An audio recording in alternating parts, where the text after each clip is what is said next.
자, 오늘 새벽은 지난 송구영신 예배 때부터 신년 주일도 오늘까지 세 번에 걸쳐서 비움과 채움의 말씀을 나누고 있습니다. 오늘은 비움과 채움의 세 번째 마지막 결론인데, 제목을 굳이 붙여야 된다면은 2022년은 어떤 천국 시민의 성품으로 새로운 길을 열 것인가.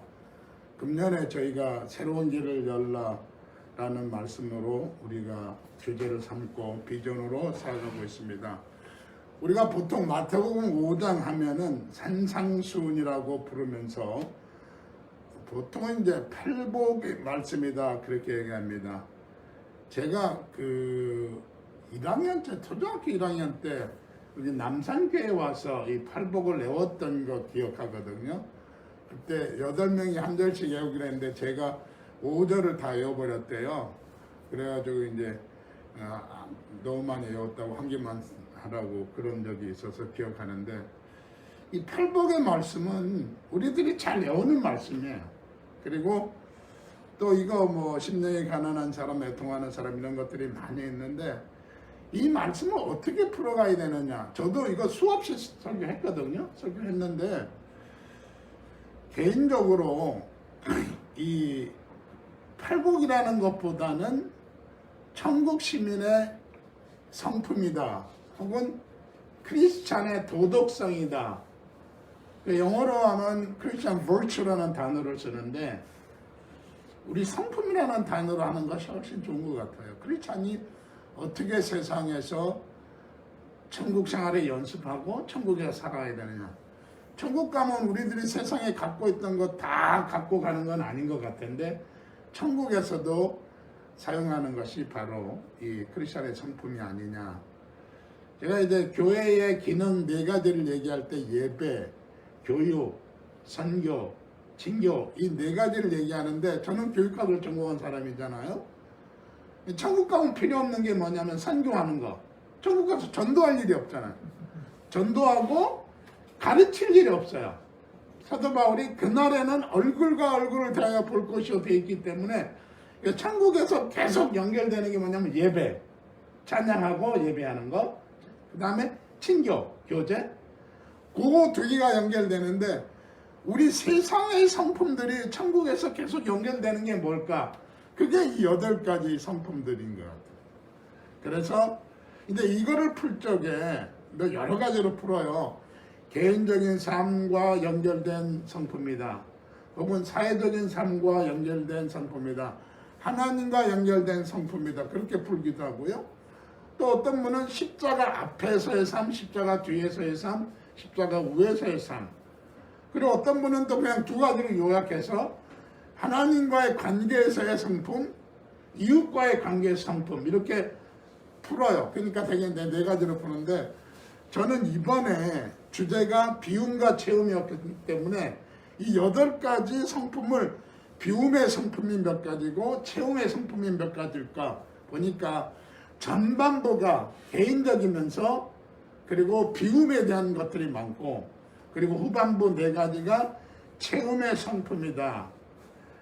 그런데 어저께 제가 말씀을 나눌 적에 비움과 채움은 시간적으로 서로 연결되는 것도 있다, 비우고 채우는 것도 있지만 아닌 것은 또 동시에 채움이 오면서 비움이 밀려나가는 것, 잘못된 생각들이 올바른 생각이 오면서 자연스럽게 잘못된 생각이 밀려나가는 거고, 모르던 것들이 알게 되는 것 때문에 밀려나가는 것. 그러니까 유식에 의해서 밀려나가는 것처럼, 그러니까 비움과 채움이 동시적인 것도 있고 연속적인 것도, 더구나 이제 반복적인 게 있는데, 오늘 8가지 성품은 반복이거든요. 연속이고 동시에 있어야 되니까, 우리가 이걸 순차적으로 마음이 가난한 거, 심령이 가난한 걸 먼저 끝내고 그 다음에 애통하는 거 끝내고 그렇게 가는 게 아니고, 이 8가지 성품이 동시적으로 연속적으로 반복적으로 되어져야 된다고 하는 것입니다.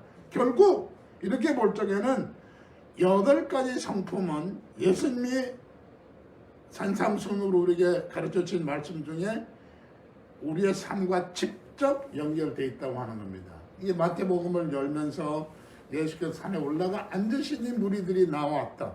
그때 하시는 말씀이 8가지 말씀을 하셨다고 합니다. 8가지 중에서 첫 번째 4개를 비움이라고 생각하고 두 번째 4개를 체험이라 할 적에 결국은 마음을 비워서 가난하게 만들고 비우는 거죠.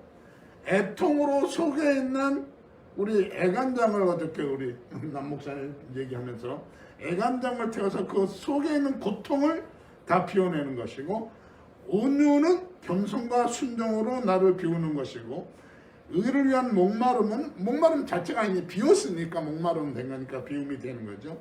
체험은 우리가 뭘로 채워야 되냐, 우리의 삶이 긍휼한 그 마음으로 채워야 되고, 그 다음에 청결함으로 채워야 되고, 그리고 화평으로 채워야 되고, 의를 위해서 핍박받는 것, 그것이 내 몸에 채워짐으로 우리가 하나님 나라에서까지 기뻐하고 즐거워하고 하나님 나라에서 상 받는 것이 이 12절 끝절에 나와 있는 말씀입니다. 자, 그러면 이제 간단하게 넘어갑니다. 첫 번째로 마음이 가난한 자의 삶이 뭐냐, 자신이 내가 너무 죄인이로구나, 내가 계속 마음을 비워내야 되는 거죠. 속에 자꾸 뭐 욕심이 생기고 죄악된 생각이 생기고 미워하는 마음이 생기고 그런 것들을 자꾸 비워내면서 회개하면서, 그러니까 회개는 계속 반복적이에요. 반복적이고 연속적이고, 그래야지 내가 깨끗해지니까. 제가 이제 안경을 끼고 오는데요, 이게 설교할 적에 이 마스크를 끼고 설교하면 안경에 자꾸 김이 올라와서 껴요. 내가 원하지 않는데도 김이 올라오거든요. 이것도 내 김인데, 내 순리인데도 이게 짜증나거든요. 근데 우리 안경 끼면은 하루 갔다 오면 저녁 때 되면은 안경을 한 번도 안 만났는데도 막 이상하잖아. 저는 이 회개랑 안경 닦는 것과 똑같다는 생각을 늘 하거든요.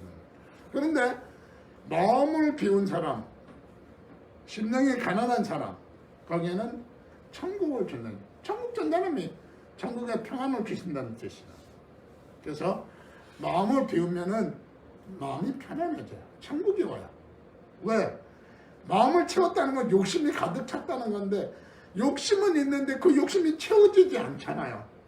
우리가 원했던 거 다 갖지 못하잖아요. 그래서 천국은 마음을 비운 사람에게 주시는 것이다. 이사야서 66장 2절에 제가 성경 찾아보니까, 무릇 마음이 가난하고 심령에 통해하며 나의 말을 인하여 떠는 자, 그에게는 내가 공고의 말씀을 준다라는 말씀이 있어요. 결국 마음을 비울 적에 우리가 천국의 삶을 누릴 수 있다고 하는 그런 말씀으로 요약됩니다. 두 번째로 애통한 자의 삶인데, 애통하는 사람은 뭘 받느냐? 위로받는다. 왜? 애통했으니까. 그러니까 마음을 비우니까 마음에 평안을 줘서 천국을 주시는 거고, 애통했으니까 애통하는 사람에게는 위로를 주신다. 애통이란 말은 뭐냐? 내가 그렇게 고생하는 거고 노력했는데도 채워지지 않을 적에 나의 부족함을 깨닫게 되고, 아까 그 천국을 그 첫 번째는 나의 죄를 깨닫게 되는 건데, 애통은 나의 부족함을 깨닫게 되는 것이 애통으로 가야 된다. 그래서 똑같이 1번처럼 죄를 계속해서 비워내는 삶, 그럴 적에 하나님께서 위로함을 주신다. 그 다음에 세 번째입니다. 온유한 자의 삶, 땅을 기업을 얻는다고 그랬습니다. 이 말씀을 어려서는 참 이해를 못했어요. 그런데 저 같은 경우는 땅이 하나도 없어요.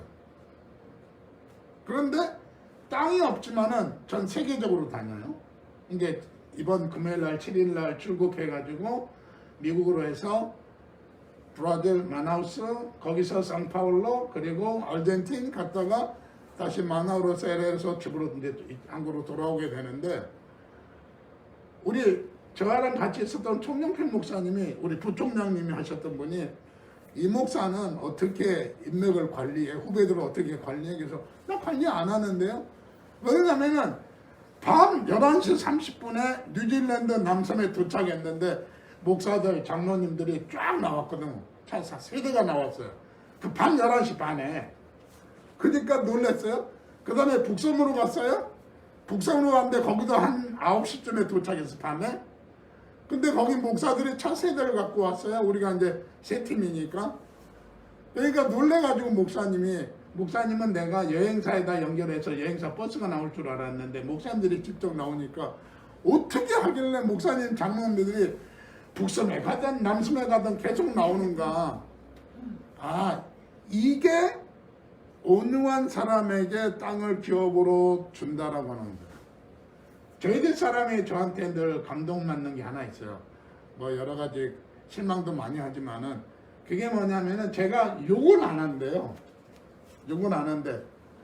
그러니까 목살에서 막 나오잖아요. 운전할 때도 그러고 막 그런데도 욕을 안 한대. 그래서 늘 웃는다고. 그리고 이제 LA 있을 적에 허경찬 목사님이 그때 제가 이제 박사과정 공부할 적인데 설교하다 말고 저한테 질문했어요. 이 목사네는 부부싸움 안 해? 그리고 어떤 신방을 갔는데 이 목사는 와이프 안 때려? 그러더라고요.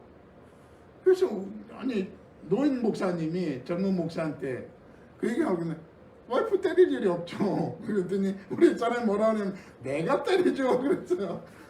자, 남들이 보기에 저희는 그러니까 우리 사람하고 저하고 늘 웃고 다니니까 그때 그 유학생 생활에 박사과정 할 적에 얼마나 재정적으로 어려워요. 그런데도 늘 웃고 다닌다고 그 얘기를 하더라고요.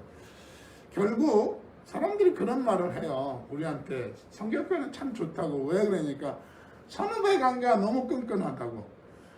목사 생활하면서 제일 좋았던 거가 뭐냐면은 어딜 가든 선배가 있고 어딜 가든 후배가 있어요. 그러니까 세계 어딜 가더라도 공항에 내려가지고 아, 나 이 목사인데 나 공항에 왔거든. 나 좀 픽업해 줄래? 그러면 와요. 또 나도 그렇게 해야 되고. 결국 온유한 자의 삶은 땅을 기업으로 받는다고 그랬는데 인간의 폭, 인맥 관리가 나는 땅이라고 번역을 했어요. 그렇게 해석을 했어요. 결국 우리가 세상을 살아갈 적에 독불장군으로 사는 거 아니잖아요. 결국 서로 관계를 갖고 살아가는데 온유한 사람에게는 그만큼 폭이 넓어집니다.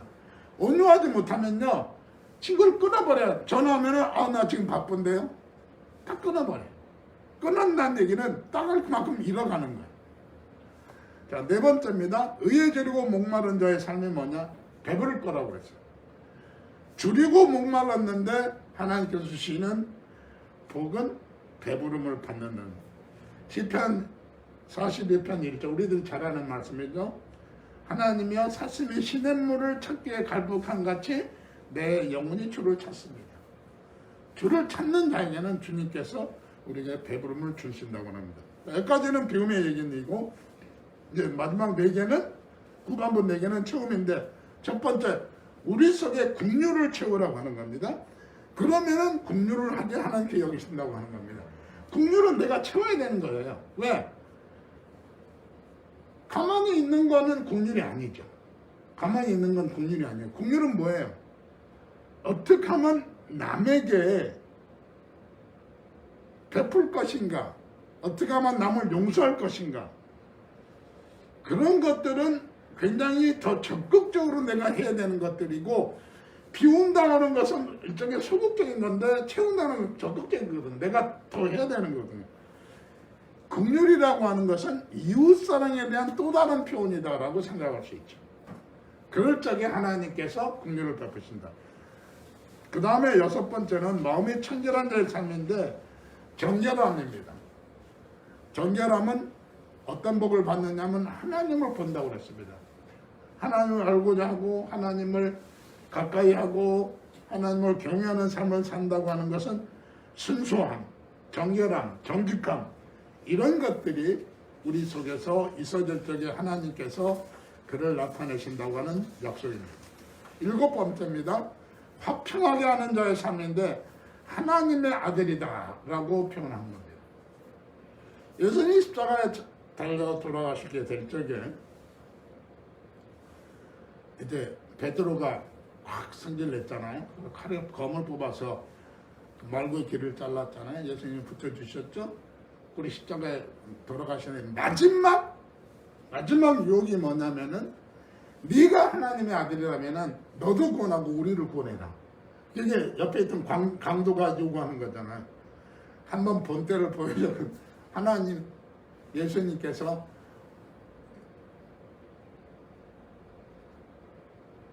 엘리 라마, 하나님 앞에서 나는 화평하게 하겠다.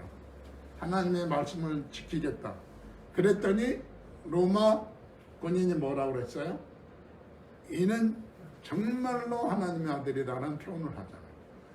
결국 크리스찬이라고 하면서 빡빡 따지고, 그리고 뭐 선대에 서서 데모하고 막 그러는 거, 의를 위해 사는 건 좋은데 제가 보기에는 막 따져가면서 이거 하는 건 아닌 것 같다. 그러니까 사람들이 거리를 두려고 그래. 저 사람 날카롭네, 싸움이네, 싸움 딱이네. 그렇게 되면 안 된다는 얘기죠. 자, 화평하는 거는 채워야 된다고 하는데 뭐냐면요, 욕도 나오고 화도 나올 적에 그거를 사귀는 삶의 태도가 화평하게 하는 삶이다라고 합니다. 분쟁을 완화시킨다는 의미 정도가 아닙니다.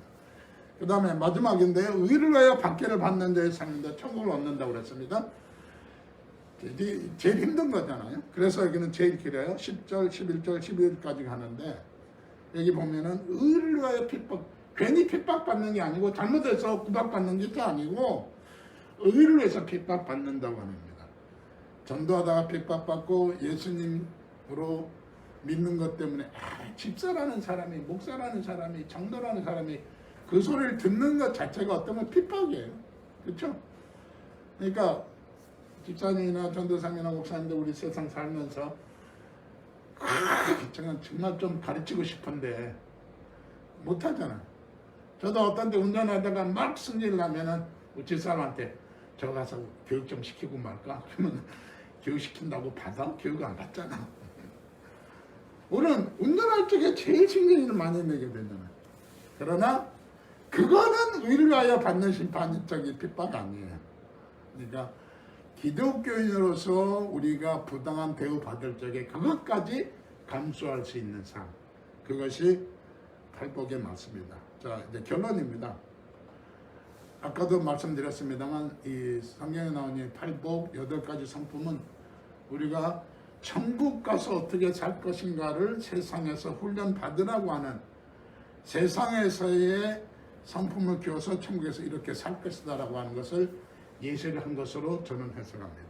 그래서 우리가 금년 한 해 늘 비우고 늘 채우는데 무엇 채우고 무엇을 버려야 되나 할 적에 여러 가지, 이번에 3번의 설교를 통해서 여러 가지 말씀드렸는데 간단하게 팔복만 기억하시면 문제 없이 그냥 우리가 성도의 성품, 천국 시민의 성품, 크리스찬의 성품으로 비움과 체험을 실천하는 삶이 이루어질 줄로 믿습니다. 이렇게 이루어가시면서 믿음으로 승리하시기를 주님으로 축원합니다. 제가 기도해서 마무리하고 자유롭게 기도하시다가 돌아가시기 바랍니다. 사랑과 은혜가 풍성하신 하나님 감사합니다. 오늘 새벽 시간을 통해서 비움과 체험의 3번째 마지막 결론을 냈습니다.